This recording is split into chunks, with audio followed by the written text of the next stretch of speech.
The massive alien warship cut through space like a blade, its dark hull reflecting the cold light of distant stars. Inside the command bridge, Commander Veltar stood tall, his purple skin gleaming under the ship's artificial lights. His arms moved with practiced precision across the control panels, each finger ending in sharp claws that clicked against the metal surface. "Target acquired," announced his second-in-command, a shorter alien with similar features, but younger scars, across his face. "Research Station Omega-7 is directly ahead. 12 human life signs detected."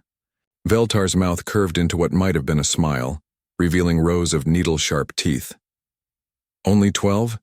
This will be over before it begins." He turned to address his elite squadron, known throughout the galaxy as the Nexus Guard. These weren't ordinary soldiers. Each warrior had been genetically modified from birth, their bones reinforced with metal alloys, their reflexes enhanced to superhuman levels, their minds conditioned for perfect obedience and ruthless efficiency. The 12 warriors stood in perfect formation, their black armor gleaming with built-in energy shields and advanced targeting systems. They had conquered dozens of worlds, crushed rebellions on 100 different planets, and never once tasted defeat. To them, humans were just another primitive species that needed to be reminded of their place in the galactic order.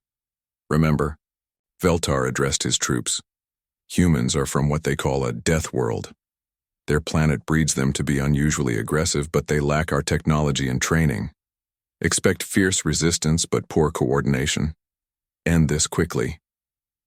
Far below on the research station, Dr. Kim Hana wiped dust from an ancient stone tablet, completely unaware of the approaching danger. She had been working alone in the lower archaeological levels for weeks, studying ruins that predated known galactic civilization by thousands of years. The other researchers had returned to the main levels, leaving her to pursue her passion, in solitude. The tablet in her hands was different from the others. While most contained star charts and mathematical formulas, this one showed figures in combat poses. Humans in combat poses. But that was impossible. Humans had only reached the stars a few hundred years ago. These ruins were ancient beyond measure. Her translation device slowly decoded the strange symbols. "The way of the warrior transcends flesh and steel," it read. "When mind, body, and spirit unite, even the mightiest enemy falls like autumn leaves." Hana frowned. It sounded like old Earth philosophy, the kind of wisdom her grandmother used to share from ancient martial arts masters. But how could such knowledge exist in alien ruins older than human civilization? The first explosion shook the entire station. Emergency lights bathed everything in red as alarms screamed through the corridors. Hana grabbed her communicator, but only static answered her calls. She was alone. More explosions followed, growing closer. Through the station's trembling walls, she could hear the distinctive whine of plasma weapons and the heavy footsteps of armored soldiers. The other researchers were probably already dead or captured. Hana looked at the tablet again, then at the other artifacts scattered around the archaeological site. Ancient weapons hung on the walls, swords, spears, and tools she couldn't identify. They were clearly human in design, but impossibly old. Her scientific mind reeled at the implications, but survival instinct took over. She grabbed a curved blade from the wall, surprised by how perfectly it fit her grip. The metal felt warm, almost alive. Other artifacts seemed to call to her: a small shield, a set of what looked like throwing stars, and a book bound in strange leather. Opening the book, she found page after page of combat techniques, breathing exercises, and tactical advice written in multiple human languages. Some she recognized: ancient Chinese, Sanskrit, even old Korean scripts her grandmother had taught her. Others were completely foreign, yet somehow familiar. The footsteps were getting closer. Through the archaeological chamber's entrance, she could see plasma burns on the corridor walls and the twisted remains of station equipment. These weren't negotiators or peacekeepers. These were killers. Hana found herself moving without conscious thought, positioning furniture and equipment according to principles outlined in the ancient book. Create choke points. Control the enemy's movement. Use their strengths against them. The words flowed through her mind like a river, bringing calm focus to her racing heart. When the first Nexus Guard warrior entered her chamber, his advanced targeting system immediately locked onto her position. But Hana was no longer there. She moved like water, like wind, following patterns that seemed to come from deep racial memory. The warrior's plasma bolt struck empty air while Hana struck from an impossible angle.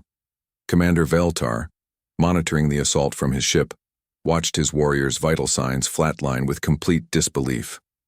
One human, one primitive, isolated human had just killed his best soldier.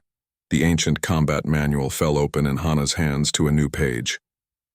The greatest victory is won without fighting, but when battle cannot be avoided, strike like lightning and vanish like mist. The research station's corridors had become a death trap, but not in the way Commander Veltar had expected. What should have been a simple sweep and clear operation had turned into a nightmare that defied every tactical manual in the Nexus Guard's database. Hana moved through the station like a ghost, using her intimate knowledge of every maintenance, tunnel, service shaft, and hidden passage. The ancient combat manual seemed to guide her hands as she rigged improvised traps using the station's own equipment. Heavy mining drills became crushing mechanisms triggered by pressure plates. Laser cutters, normally used for archaeological work, were repositioned to create deadly crossfire zones. Even the station's artificial gravity generators became weapons when Hana learned to manipulate the local fields, sending armored warriors floating helplessly into walls or crushing them with sudden weight increases. In the station's central hub, Park Jinu crouched behind an overturned table, his hands shaking as he tried to make sense of what he was witnessing. As the station's chief engineer, he knew every system, every circuit, every safety protocol. But Hana was using the equipment in ways he'd never imagined possible. "How is she doing this?" he whispered to Lee Mina, the communications officer who had taken shelter beside him. Both had survived the initial assault only because they'd been in the shielded communications room when the attack began. Mina shook her head, her eyes wide with disbelief. "Look at her movements. It's like she knows where they're going to be before they do." Through the hub's reinforced windows, they watched Hana engage 3 Nexus Guard warriors simultaneously. The aliens moved with mechanical precision, their enhanced reflexes and targeting computers calculating optimal firing solutions. But Hana flowed around their attacks like water finding its way downhill. When one warrior fired, she was already moving to a position that forced his comrade into the line of fire. When another tried to flank her, she used the station's rotating sections to trap him between closing blast doors. The ancient book lay open nearby, its pages seeming to turn themselves as if responding to the battle's rhythm. Hana glimpsed fragments of text as she fought. The skilled warrior moves the enemy and is not moved by him. Attack where they are unprepared, appear where you are not expected. All warfare is based on deception. These weren't just fighting techniques. They were principles of strategy that worked regardless of technology level. The Nexus Guard's artificial intelligence could predict the behavior of any opponent it had previously encountered, but it had no data on ancient human combat philosophy. Every move Hana made was simultaneously thousands of years old and completely unprecedented. From his command ship, Veltar watched his casualty reports with growing panic. 7 of his 12 elite warriors were dead or disabled. The remaining 5 were requesting immediate extraction, something that had never happened in the Guard's proud history. "Sir," his communications officer reported with a trembling voice, "the human has somehow gained control of the station's defense systems. Our troops are reporting that doors are opening and closing by themselves. Artificial gravity is fluctuating randomly, and the station's own security turrets have been reprogrammed to target our forces." Veltar's 4 fists clenched in rage. "Impossible. Humans don't have the technical knowledge to interface with our systems." But Hana wasn't using technical knowledge. She was using intuition guided by ancient wisdom. The combat manual spoke of becoming one with the battlefield, of making the environment itself an ally. Modern humans had forgotten these teachings, but they still flowed in their genetic memory, waiting to be awakened. Jinu watched in amazement as Hana placed her hands on a control panel and somehow accessed systems that should have required his engineering codes. She's not hacking the computers, he realized aloud. She's reading them, like they're part of her. The station's mining robots, normally used for excavating archaeological sites, began moving with deadly purpose. Under Hana's inexplicable control, they hunted the remaining Nexus Guard warriors through the corridors. The aliens' energy weapons could damage the robots, but Hana used them like living shields, sacrificing mechanical units to protect the station's human survivors. One warrior, more experienced than the others, attempted to reach the station's central power core, intending to detonate it and eliminate the human threat, along with the entire facility. But Hana anticipated this move, using the station's transport system to arrive at the power core first. The resulting confrontation lasted less than 30 seconds. When it ended, the warrior's advanced armor lay empty, its occupants somehow defeated, by a human armed with nothing but ancient weapons and impossible knowledge. Mina grabbed Jinu's arm as they watched the final Nexus Guard warrior retreat toward the docking bay. "She's not just fighting them," she whispered. "She's teaching them to fear us." The ancient manual's pages rustled in an unfelt breeze, revealing a new passage. Supreme excellence consists of breaking the enemy's resistance without fighting. The highest form of warfare is to attack plans, next to attack alliances, next to attack armies, and the lowest form is to attack fortified cities. Hana had done something far more dangerous than killing alien soldiers. She had shattered their belief in their own superiority. The archaeological chamber had become Hana's sanctuary and fortress combined. Ancient stone tablets surrounded her in a perfect circle, their surfaces glowing with a soft blue light that seemed to pulse in rhythm with her heartbeat. She sat cross-legged at the center, the combat manual open in her lap, but her eyes were closed in deep meditation. The breathing technique came naturally, as if her body remembered something her mind had forgotten. 4 counts in, hold for 4, 4 counts out, hold for 4. With each breath cycle, her awareness expanded beyond the confines of her physical form. The station's electronic systems began to feel like extensions of her own nervous system. Park Jinu crept closer, fascinated, despite the danger. As an engineer, he understood the station's networks better than anyone, but what Hana was doing defied all logic. Somehow, without any physical connection, she was interfacing directly with the computer systems through pure consciousness. "The fiber optic cables," she murmured without opening her eyes. "They carry more than data. They carry intention, purpose, the will to survive."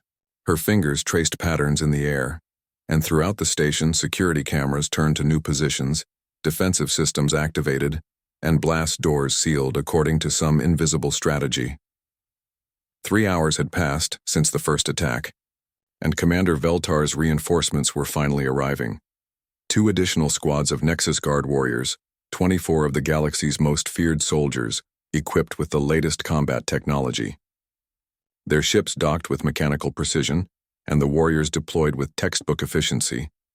But the station they entered was no longer the same place their comrades had died in. Every corridor had been transformed into a tactical maze where sightlines favored the defender and movement patterns channeled invaders into predetermined kill zones. The lighting had been dimmed to levels that challenged even enhanced alien vision, while hidden speakers transmitted subtle sounds designed to disorient and confuse. The first squad leader, a veteran named Kexivore, activated his tactical display and immediately encountered problems. "Command, our mapping systems are malfunctioning. The station's layout keeps changing." It wasn't malfunctioning. Hana had learned to control the station's modular construction system, designed to reconfigure archaeological sites for optimal excavation. Walls moved like living things. Passages opened and closed, and entire sections rotated to create new pathways or seal off escape routes. In her meditative state, Hana could perceive the aliens' approach through dozens of sensors simultaneously. Their heat signatures appeared as red dots in her expanded consciousness. Their radio communications became whispers she could interpret. Their movement patterns revealed intentions before they were fully formed. The ancient manual's pages turned by themselves, revealing techniques that bridged the gap between mental discipline and physical action. Empty your mind, be formless, shapeless like water. Put water into a cup, it becomes the cup. Put water into a bottle, it becomes the bottle. Be water, my friend. The second squad approached from the opposite direction, using standard pincer tactics.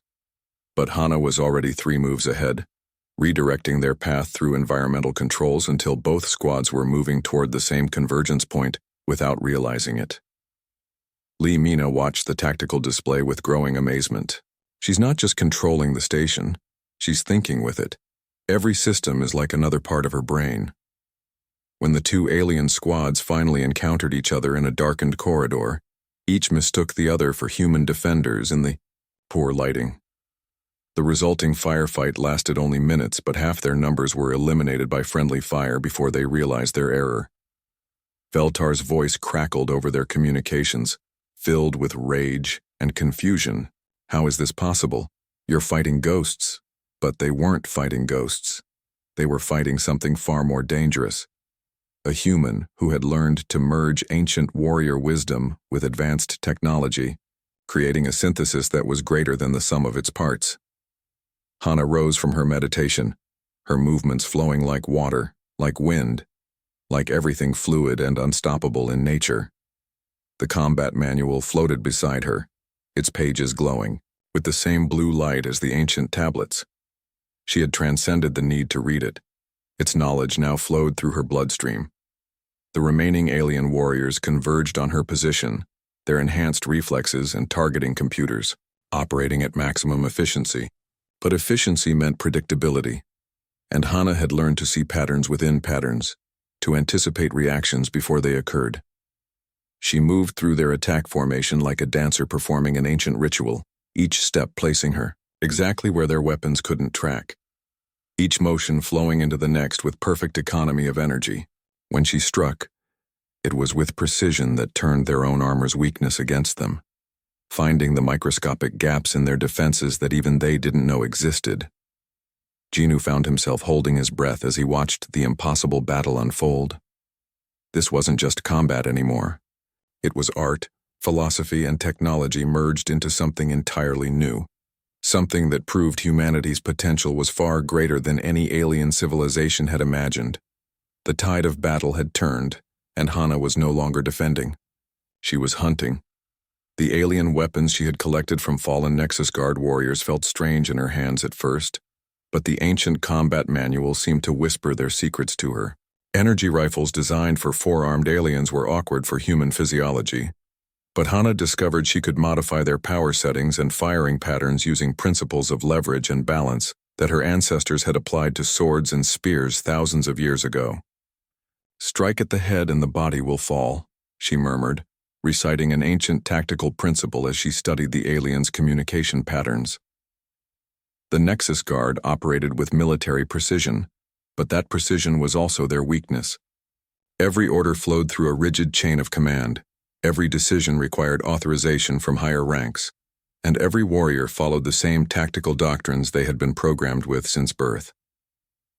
Park Ji-nu watched from the safety of War, the communications center, as Hana moved through the station with deadly purpose. She wasn't randomly attacking anymore. Each strike was calculated to cause maximum disruption to their command structure. First, she targeted the alien communications officer who had been coordinating the squads. Using a combination of ancient, stealth techniques and captured alien cloaking technology, she appeared behind him like a shadow.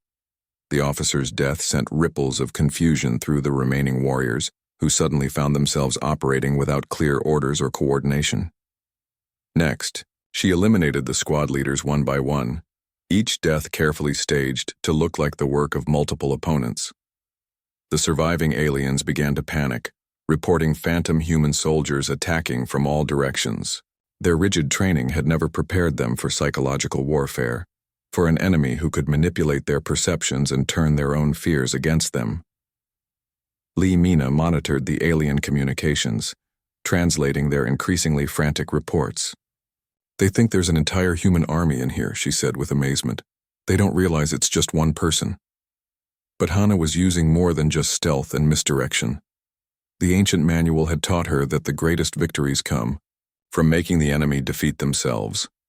She began broadcasting false communications on Nexus Guard frequencies, giving contradictory orders that sent squads marching into her traps. She mimicked their command protocols perfectly, having learned their language and procedures simply by listening and observing. The aliens' enhanced senses, designed to give them superiority in combat, became liabilities when Hana learned to exploit them. She used their acute hearing against them with sonic weapons improvised from the station's mining equipment. Their enhanced vision became a weakness when she employed strobing lights and visual tricks that overwhelmed their optical processing. Commander Veltar watched his elite forces crumble with growing desperation. Half his warriors were dead, and the survivors were reporting impossible things. Humans who moved faster than their targeting computers could track, weapons that seemed to fire themselves, and tactical coordination that suggested a military force far larger than the 12 humans supposedly on the station. "Sir," his tactical officer reported with barely controlled panic, "we've lost contact with squads 3 through 7. The remaining units are requesting immediate extraction." Veltar's face contorted with rage. The Nexus Guard had never retreated from any battle in their 1,000-year history. Their reputation as the galaxy's most elite warriors was the foundation of the hegemony's power. If word spread that they had been defeated by primitive humans, it would shatter the carefully maintained balance of fear that kept dozens of species in line. "Prepare orbital bombardment," he commanded. "Destroy the entire station." But Hana had anticipated this move. The ancient manual spoke of turning enemy strengths into weaknesses, of using their own power against them. As Veltar's ship powered up its planet-killer weapons, she activated the station's deep space communication array.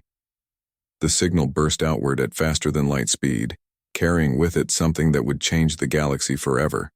Real-time combat footage of human warriors defeating supposedly superior alien forces. The station's security cameras had recorded everything, and Hana had enhanced the recordings with tactical analysis that revealed exactly how ancient human combat principles could overcome advanced alien technology. Within hours, the footage was spreading through interstellar networks faster than the hegemony could suppress it. Species that had lived in fear of the Nexus Guard for generations watched in amazement as humans demonstrated fighting techniques that made alien superiority look like an illusion. On a dozen different worlds, suppressed populations saw the recordings and began to hope. If humans could defeat the Nexus Guard, perhaps other species could learn to do the same. The hegemony's greatest weapon had always been the belief that resistance was impossible. Genu stared at the communication displays as response messages poured in from across the galaxy. "Hana, do you realize what you've done? Every species in the Outer Rim is watching this. They're asking for copies of the combat data, tactical analysis, training methods." Hana smiled as she prepared for the final phase of her plan. The ancient manual lay open to its final pages, revealing strategies for victory that went far beyond individual combat. Sometimes the greatest triumph comes not from destroying your enemy, but from destroying their ability to inspire fear in others. Veltar's orbital bombardment would never come. His own superiors were already recalling him, desperate to contain a situation that threatened the very foundation of their empire. The unbreakable had been broken, and the galaxy would never be the same. The command ship's docking bay hissed, open with mechanical precision, and Commander Veltar stepped onto the research station for the first time. His towering form cast long shadows in the emergency lighting, 4 arms spread wide to display the array of weapons integrated into his personal armor. This was no longer about completing a mission. This was about salvaging the reputation of an empire. Human. His voice echoed through the station's corridors, amplified by his suit's speakers. "I am Commander Veltar of the Nexus Guard. You have embarrassed my forces and damaged the honor of the hegemony. Face me in single combat, and I will grant your companions a quick death." From the archaeological chamber, Hana rose slowly from her meditation. The ancient combat manual floated beside her, its pages glowing with ethereal light. She had spent the last hour in deep preparation, not just sharpening her weapons or checking her equipment, but centering her mind and spirit for what she knew would be the final test. Park Jinu and Lee Mina watched from the safety of the sealed communications room as Hana walked toward the station's central hub. She carried weapons that were a bizarre fusion of ancient and modern, a curved blade that hummed with alien energy fields, throwing stars enhanced with micro-explosives, and armor plates she had somehow integrated with Nexus guard shielding technology. "She's really going to fight him alone," Mina whispered, her voice filled with equal parts admiration and terror. The central hub was the largest open space on the station, originally designed for assembling large archaeological exhibits. Now it would serve as an arena where two completely different philosophies of warfare would clash. Veltar entered from one end, his massive form bristling with integrated weapons systems, targeting computers, and energy shields that could deflect plasma cannons. Hana entered from the other end, appearing small and fragile by comparison, but there was something in her movement, a flowing grace that made even her enemy pause. She moved like water, like wind, like something that couldn't be contained or predicted. "You are impressive for a primitive," Veltar admitted, his voice carrying genuine respect despite the insult. "My warriors spoke of fighting ghosts, of attacks that came from impossible angles. Show me these techniques before you die." Hana said nothing. The ancient manual had taught her that words were often wasted energy, and she would need every advantage in the coming battle. Instead, she simply assumed a fighting stance that was simultaneously recognizable and alien, the fluid posture of ancient martial arts enhanced by her integration with captured technology. The battle began with Veltar's opening salvo, a coordinated attack from multiple weapon systems designed to saturate the area with deadly energy. But Hana was no longer where his targeting computers expected her to be. She flowed around the attacks like water around stones, each movement precise and economical. Her counterattack came from an angle that should have been impossible, striking at joints in Veltar's armor that his own designers thought were perfectly protected. The ancient blade, enhanced with alien technology, found microscopic gaps and exploited them with surgical precision. Veltar roared in pain and surprise as his left arm went dead, its integrated weapon system sparking and failing. He had never been wounded in single combat before, had never faced an opponent who could find weaknesses in armor that was supposed to be impenetrable. "Impossible," he snarled, launching himself forward with enhanced leg servos that should have given him overwhelming speed and power. But Hana was already moving, using his own momentum against him, redirecting his charge with techniques that were old when his species was still living in caves. Across the galaxy, the real-time broadcast of the duel was being watched by billions. On worlds where the hegemony ruled through fear, populations gathered around illegal receivers to witness something unprecedented. A human defeating the Nexus Guard's supreme commander using nothing but skill, intelligence, and the wisdom of ancient warriors. The fight lasted 27 minutes, though to those watching it felt like hours. Veltar threw everything he had at his opponent: energy weapons, micro-missiles, sonic disruptors, even a gravity manipulator that should have crushed any organic being. But Hana flowed around each attack, learning from every exchange, adapting techniques that were thousands of years old to counter technology that was centuries beyond her supposed understanding. The end came suddenly. Veltar, wounded and desperate, attempted one final overwhelming assault, channeling all his remaining power into a single devastating attack. But Hana had been waiting for this moment, had read the pattern of his desperation in the way he moved, the way he breathed, the way his body language telegraphed his intentions. She moved like lightning and struck like thunder, the ancient blade, finding the one spot where all his armor's power systems converged. Veltar's massive form toppled forward, his weapon systems failing, his enhanced body shutting down system by system. As he lay dying, Veltar looked up at the human who had defeated him. "What are you?" he whispered. Hana knelt beside him, showing respect even to a fallen enemy. "I am what my ancestors always were," she said softly. "A warrior who learned that true strength comes not from the weapons we carry, but from the wisdom we inherit and the courage to adapt. The galaxy watched as the most feared warrior in known space breathed his last. Within hours, 3 hegemony fleets that had been approaching human space changed course and retreated. Other species began requesting diplomatic contact with humanity, not as subjects to be conquered, but as potential allies to be respected. The research station had become more than a symbol. It had become proof that the age of human submission was over, and the age of human ascendancy had begun.